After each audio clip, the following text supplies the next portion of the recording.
I agreed to say a few words as introduction, and I decided to say it in English so that everybody will understand, also our poets. Olga, who is excellent in English, you know. Olga Sedakova. Yes, that's a way to pronounce her name. Well, it all began for me some 13 or 14 years ago. I was asked by the publishing house Borgen if I would translate a small collection of poetry to their series World Lyric. And I had a choice between translating Olga Sedakova or Jelena Schwartz. And that was a hard choice, but I finally decided that I would rather choose your poetry. I was, of course, very honored and anxious at the same time. Even if I was by then quite experienced in the translation business. But translating poetry is always a frightening endeavor. As everybody knows, translating poetic texts is difficult or plainly impossible. It takes really some sort of megalomania to venture into this field of work.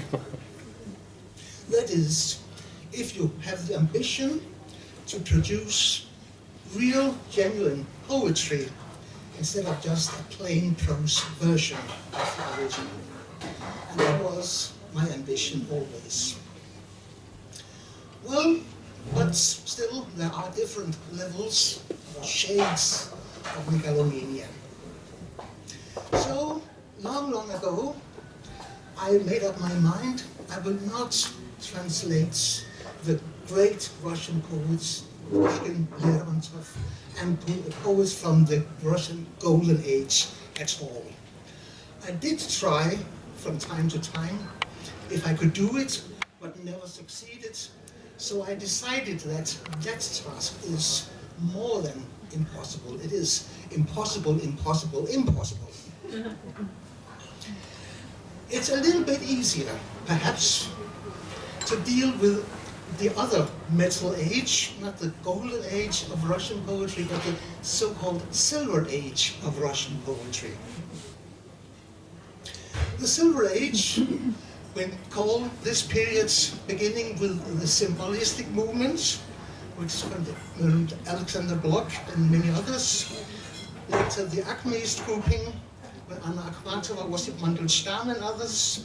And finally the Futurists, well known with Mayakovsky, Klepnikov and more poets.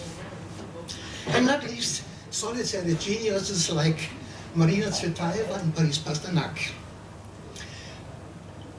I studied this period for many years, and I think that I gradually became acquainted with these poets. And this way I also became adapted to a certain set of rules in connection with these poets. But at the same time, the rules, there would be some legitimate ways to break the rules. I could permitted crimes, so to speak. The Silver Age is also another way of expressing Russian modernism.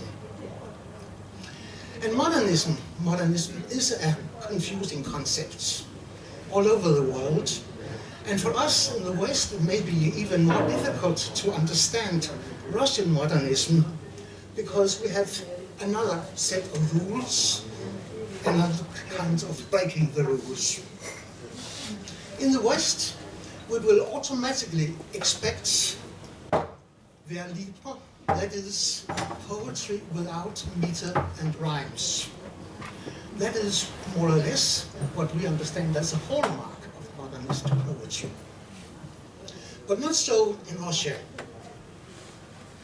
In Russia, you would still today find poetry that is using rhymes and more or less free classical meters. Also in Russian modernism in the Silver Age in later, we feel immediately a very deep resonance of the European or the world cultural heritage. There are very definite echoes of Homer, of Dante, of Shakespeare, Goethe, as well as references to music, to visual art, to philosophy and religion. Also in Russia, it's very, very usual to meet references to Russian folklore, legends, fairy tales, proverbs, lullabies, as well as, of course, the background of the Orthodox Christianity. To understand Russian modernism, you must in some way be acquainted or feel at home in very, very ancient times at the same time. I said just before that Russian modernism, the Silver Age, started at the end of the 19th century, more or less. But you may ask, did it ever end? Perhaps it didn't. I think of the deceased poet and Nobel Prize winner of 1987, Joseph Brodsky. He was indeed deeply rooted in the Russian Silver Age, and I may say, with your permission, that you too are deeply rooted in Russian Silver Age.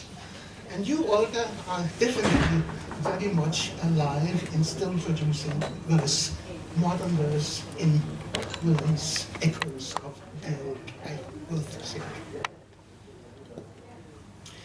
You do, of course, today, in contemporary Russian poetry, come across poetry that is not as much rooted in the Silver Age. You might call it postmodern poetry, and it's poetry that has transgressed very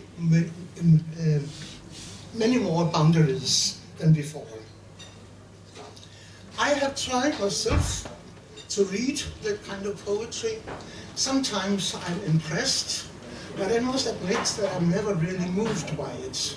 So perhaps I'm just too old to ride on this new wave of creation in today's Russia. And one thing is certain, I cannot discover these boundaries, these between what is permitted and what is not permitted, that are so essential for me in order to translate. It took me a long time to translate this small volume of Sedakova's poetry. I don't even remember, was it 6 months, 7 months or more? And during that time, I remember feeling a great deal of joy and also a lot of pain. The joy, the thrills I had, was whenever I recognized some elements, some imagery that was very dear and somehow familiar to me. But also, when I suddenly discovered thrilling new experiences that I had to devour in a new way. And I think that was especially my experience in this long cycle called Chinese Journey, a Chinese journey, which we will hear samples of later. But when I had made my work, finished it, I sat down and wrote a preface, and it is almost too long, perhaps. It is so long that it's very hard for me today to think of new information, new piece of information I could give to you. So my only advice is, when you have listened to the poetry, and if you get hold of this rare book, well, you can read my preface and you will learn more about the Olga's universe, her developments, her preferences, etc., etc. It was, of course, this preface meant to be a key to Olga Sedakova's universe, especially for Danish readers. And I think that everyone who reads it will be awed by the enormous amount of names and references to the cultural phenomena and persona in the world. And we would say, well, here we have a typical, perhaps intellectual poet. But I must say that this label is not altogether fair. Yes, there are lots of thinking, there's a lot of reflection, a lot of philosophy in Olga's poetry, but at the same time, don't miss the music of it, don't miss the emotions.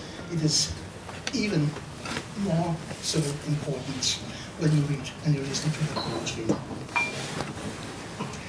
In my preface, you can also, or on the internet, whatever, Wikipedia, you can read about how Olga Sedakova in her youth was definitely an underground poet. It was not possible for her to be published, and we will say for obvious reasons, because a poet of your kind would simply not fit into the stale Soviet dogmatics. Today, everything is different. Olga Sedakova has won worldwide recognition and has been translated into many, many languages.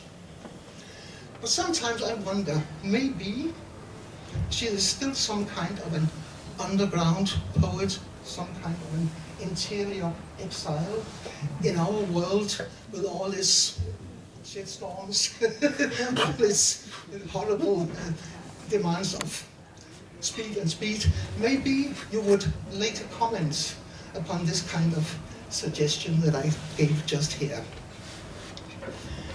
And when I've said this, I would just say that the poetry speaks for itself, and I will give the tribute to you and to Pierre Rosenthal. Thank you.